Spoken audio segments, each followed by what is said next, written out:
I was honest about it. And that gives me standing to say to conservatives, now, okay, you appreciated my honesty and balls. Now I want to see your balls. Wait, that's not what that didn't come out. Not how I meant it to come out. What I mean is, it's your turn. You know things aren't going well, and the first 100 days has been, yes, a shit show. Show me you can be honest about that. Show me you're not just a MAGA cultist. All right, so that's what he said. I mean, he said a bunch of other shit. It was a long diatribe. It was full of you can watch it, full of a lot of nonsense. But yeah, it's the idea that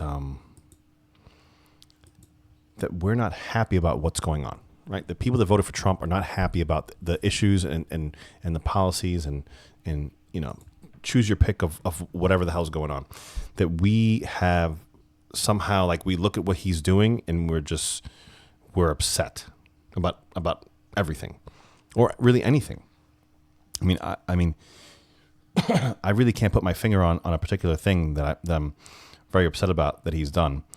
You know, I could definitely pick out some issues, you know, a couple of things here and there, but on the whole, to say that we're not happy, it's again, I spoke about it in my last video. It's an echo chamber kind of thing, right? It's because, like, all you see of these posts on social media of people saying, "Well, are you happy? Look at what you got," and, like, you know, they just throw that out into the ether, and then everybody from the left is like, "Yeah, you know, like they're not happy," or you see they got what they deserve, or, you know, it feeds on itself, but nobody from the other side, from the right side of the aisle, ever comes in and says, "Yeah, you know, you were right.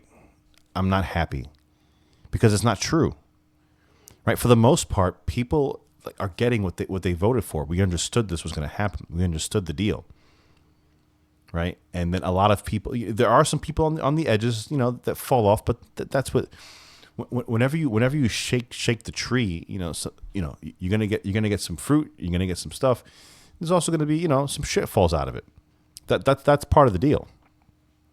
You know, to move at the pace that they're moving at, to try to accomplish what they're accomplishing. It's not gonna be, you know, a bump free road. You know, like and to the point, like, what are their points as to what the issues are? Like, what are they pointing to as this is what the big deal is, right? They talk about Pete Hegseth texting his wife. All right. Okay. I mean, that's, you know, he could probably get disciplined for that or whatever. What else? An MS-13 gang member didn't get due process when he was deported. I mean, that story is so ridiculous. It's so ridiculous, right? So a lot of people don't understand this. So essentially what happened was they're saying that, so, I mean, I disagree with it personally, right? That once you're in this country illegally, that it's quote unquote technically not illegal because you've made a claim and now they have to work through that claim. So if you came from El Salvador, you're claiming asylum here, because if you get sent back to El Salvador, then they're going to kill you or whatever it is, right? And first off, El Salvador does not share a border with the United States. You cannot claim asylum by walking into the United States from El Salvador, right? So, I mean, I'm not a legal scholar. I'm not a lawyer.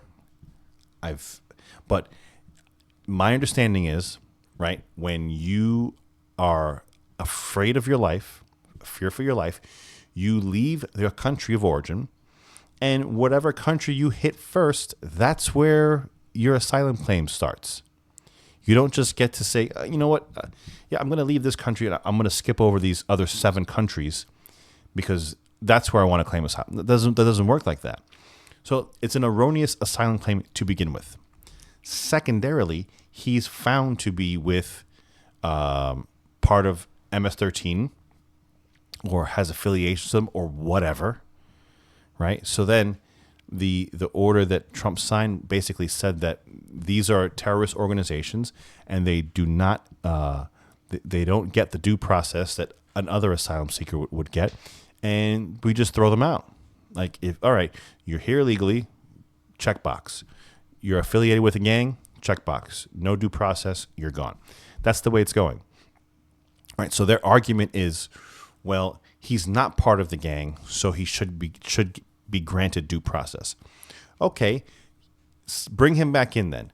Where are you from? Okay, you're from El Salvador. Yeah, you don't get asylum here. You skipped a lot of countries. You're still going back. He's still going back. The end result is him not being in this country. So it's again that's another issue that's being drummed up right now in the media. They're spinning up all these things. The stock market tanked because of the tariff issue. Yeah, we all knew that was going to happen. There isn't a scenario on the planet that you could have drawn together where you're going to start pressing countries to try to get fair trade going on, and you're not going to see a dip in the stock market. That isn't a scenario anyone ever thought about. It's not going to happen. It was never going to happen. We all knew this. So, to sit there and smirk and say, well, I was honest about X, so you guys need to be honest that you are hating this first 100 days. That's bullshit. It's a crock of shit. If you can, watch his whole monologue. It is really terrible. I don't normally partake in Bill Maher, but I watched the whole monologue for this thing. It's 10 minutes long, and it was horrible. Just to his point in talking about all the lies and stuff like that. Like you can go through them, and anyone that's watching this, I'm sure you guys already know, you could pick his arguments apart very easily. It was a lot of bullshit.